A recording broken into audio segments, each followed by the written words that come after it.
കോഴിക്കോട് കൊടുവള്ളിയിൽ വെണ്ണക്കാട് വിവാഹ സംഘത്തിന്റെ ബസ്സിന് നേരെ പടക്കമെറിഞ്ഞു. വാഹനം ഒരു രസീതുമായി ബന്ധപ്പെട്ട തർക്കമാണ് കാരണം.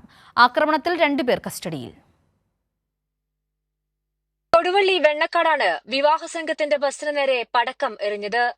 ബസ് വളയ്ക്കുന്നതിനിടെയുണ്ടായ ഗതാഗത തടസ്സത്തിൽ അസ്വസ്ഥരായ സ്വിഫ്റ്റ് കാറിലെ ഒരു സംഘം ആളുകൾ ബസ് പിന്തുടർന്ന് ആക്രമിക്കുകയായിരുന്നു. വെണ്ണക്കാട് പെട്രോൾ പമ്പിന് സമീപത്ത് വെച്ചായിരുന്നു ആക്രമണം. സംഭവവുമായി ബന്ധപ്പെട്ട് ആട് ഷമീർ, കൊളവായിൽ അസീസ് എന്നിവർ പോലീസ് കസ്റ്റഡിയിലായി. വ്യവസായിയെയും ഭാര്യയെയും തട്ടിക്കൊണ്ടുപോയ കേസടക്കം നിരവധി കേസുകളിൽ പ്രതിയാണ് ആട് ഷമീർ. ആക്രമണത്തിൽ ബസിന്റെ ചില്ലുകൾ തകർന്നു. കല്യാണ മണ്ഡപത്തിലേക്ക് വന്ന ബസ്സായിരുന്നു.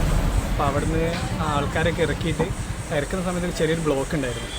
ബ്ലോക്ക് കഴിഞ്ഞ് ബസ് ഞാൻ പമ്പ് വഴി ഇരിക്കുന്ന സമയത്ത് ഒരു 4 പേര് വന്ന് ബസ്സിലുള്ള ക്ലീനർ തള്ളുകയും പിന്നെ ആ ഒരു ചെറിയൊരു സംഘർഷത്തിൽ ചെറിയൊരു 3 തോട്ട പോലത്തെ ഒരു ബോംബ് പോലത്തെ ഒരു സാധനം ഉണ്ടായിരുന്നു. അത് റോഡിൽ കയറിയും ഒന്ന് പമ്പിൽ എത്തി, ഭാഗ്യവശാല പൊട്ടിയിട്ടില്ല. അങ്ങനെ ഒരു സിറ്റുവേഷൻ, സംഘർഷാവസ്ഥ നിലവിൽ ഇവിടെ നടന്നു. അങ്ങനെ അത് കഴിഞ്ഞ് അവർ ആ സ്പോട്ടിൽ തന്നെ അവിടെ പോവുകയും ചെയ്തു. ഷിഫ്റ്റ് കാറിലാണ് വന്നത്. അക്രമികൾ സഞ്ചരിച്ച കാറിൽ നിന്നും നിരവധി ആയുധങ്ങൾ കണ്ടെടുത്തിട്ടുണ്ട്. സംഭവത്തിൽ കൂടുതൽ ആളുകൾ ഉൾപ്പെട്ടിട്ടുണ്ടോ എന്ന് പരിശോധിക്കുകയാണ് പോലീസ്. കൊടുവള്ളി പോലീസാണ് കേസെടുത്ത് അന്വേഷണം നടത്തുന്നത്. കൈരളി ന്യൂസ്, കോഴിക്കോട്.